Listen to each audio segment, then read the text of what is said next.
Assalomu alaykum hurmatli muxlislar. Bugun 8-iyun haftaning yakshanba kuni 2025-yil Boboshbek bozoridan ko'rsatmoqdamiz.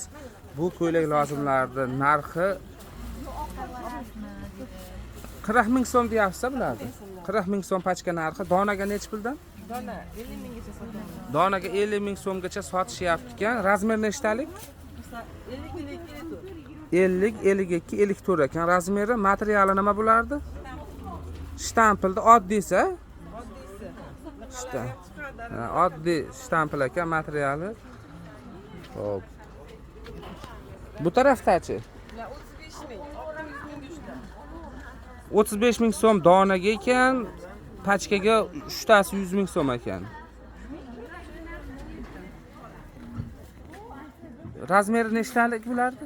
Bilamiz 48, 50, 52 ekan razmeri. Materiali buniki ham oddiy shtampil. Yo'q, materiallari ham bor. Ha, 3D'lari ham bor ekan. Yaxshi. Telefon nomeringiz? 90lik 509 0978 ga telefon qilaverasizlar. Oluvchilar telefon qilsin keyin.